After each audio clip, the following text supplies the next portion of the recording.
Hi, I'm here at the Capitol with Marcus Evans and Louis Marinelli. And tell me your name again. Mitchell Sucky. We're here to demand that the U.S. withdraw from California, have a counter celebration of the 4th of July, and we're ready to demonstrate that we showed that the United States is not welcome here.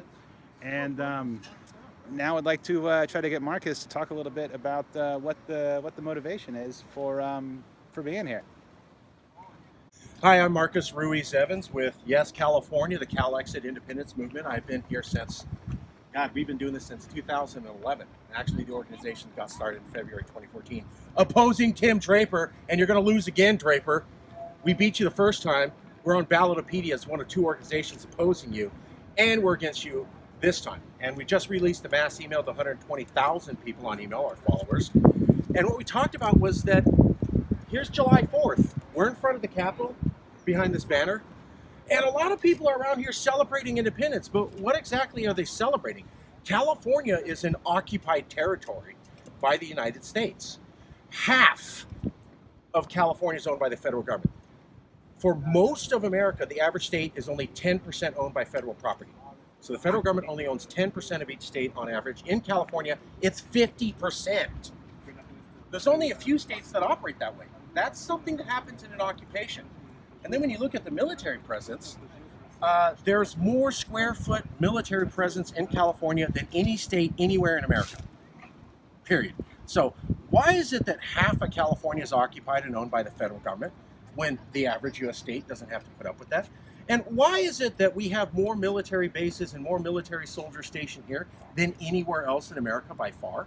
And why is it that Homeland Security has the ability to raid people's homes if they want within a 100-mile border, which means well into the interior of California? And why is it that Homeland Security put a protective border around the entire coast of California? So you got the southern border, you got the entire ocean border, you own half the land, and you have more troops there than anywhere else. So is that, when you say Homeland Security, do you mean ICE, or is it any Homeland Security agent? As I understand it, it's the Department of Homeland Security. Certainly when you look at the operations of ICE, which are a separate agency, and the fact that they are raiding towns and shutting down neighborhoods in California, that too is something that an occupational, uninvited army would do. And we here at Yes California fully support the Californians who in the Bay Area and Los Angeles have told ICE to get all the way out of California. Furthermore, we're here July 4th to send our message. We sent out a mass email to all of our followers, and the message was simple. We don't want you here, America. Take your Muslim ban and get out. Take your right to discriminate against LGBTQ customers and get out. Take your ban on minorities and women being able to file class action lawsuits against racism and sexism, which your federal court said is legal, and get the hell out.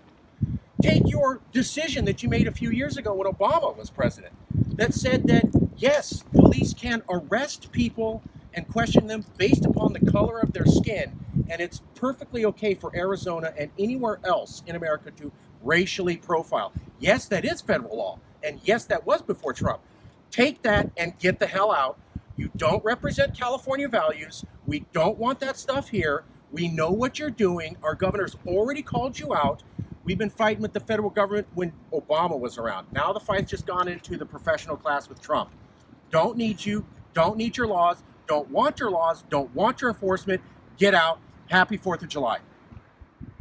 We took up arms, established militias, and eradicated any threat to the very survival of our people. Even now, while the Fuhrer wants us to close our borders and expel everyone who's brown, the Yankee media wants open borders and more crime to report on. They want to keep us in their hive mind by disarming us. It's all part of an agenda to bring about a controlled anarchy that will turn our people into walking corpses, to inflict a cancer upon our people that will erode away our very souls if we do not take control of our destiny and free ourselves from the shackles of the United States of America. Calibre! Yeah, that was awesome.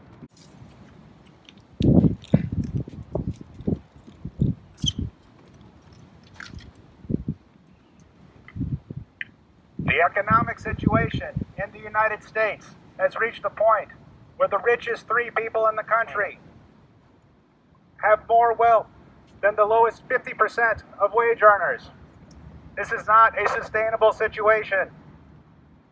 California must separate its economy from the economy of the United States in order to secure a more just distribution of the vast riches of this country. Donald Trump is not the problem. Donald Trump is a symptom of the problem. Right on. Donald Trump could be replaced in a minute. This is a problem that has been going on for many years.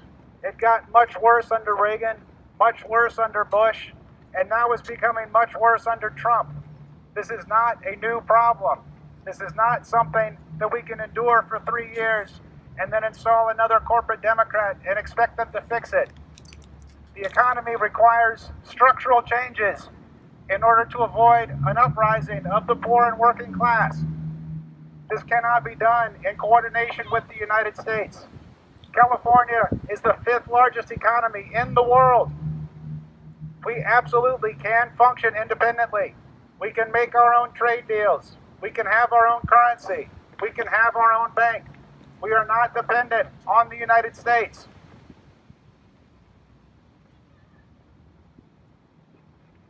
When California is independent, we will be able to have single-payer health care, which is what is wanted by a majority of Californians. Democrats in America will not even say single-payer. They say Medicare for all because they know that if they say single-payer, Americans will not vote for them. Californians can and will vote for single-payer health care. Right on. We must become an independent country to pursue these progressive policies, Right. to address the vast imbalance in wealth between the rich and the poor. Right on. Right on. Right. Thank you. How's it going?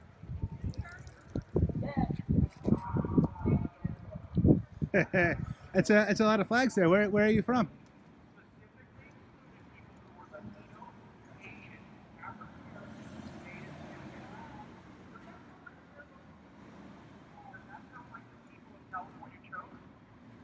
Only white people get a vote. No brown skin people get a vote, and that's a fair vote. That's what happened. Is that an Australian flag on your hat? Okay, that's great. So, when California was forced to join America, what America did was transfer. You having a good 4th?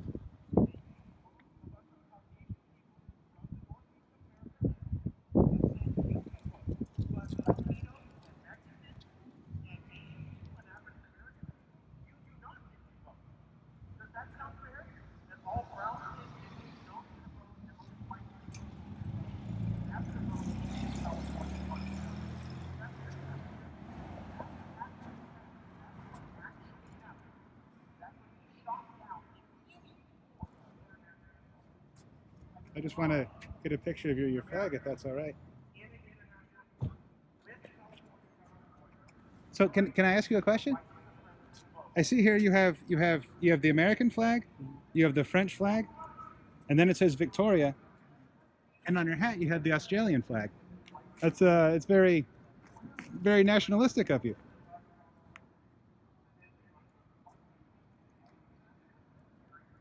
I also see that you're wearing earplugs. Perhaps you cannot hear me.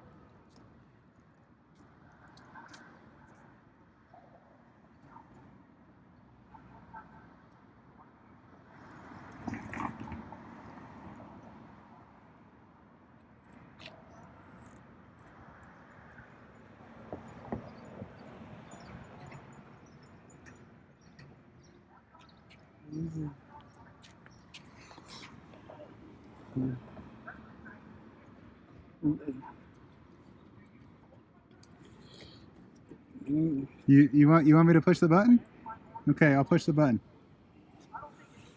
Ah, okay. You want me to film you? Very good. Excellent. What's your name? You ready to take a picture? Ah. Oh, I think I got it. It went back to the home screen.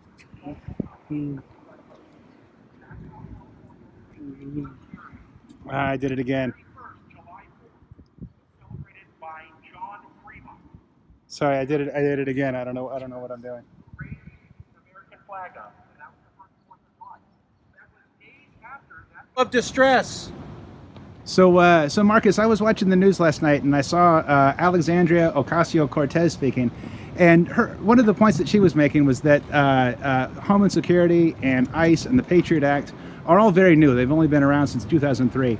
And her position is that the new generation of Democrats are going to do everything they can to remove those elements from the federal government.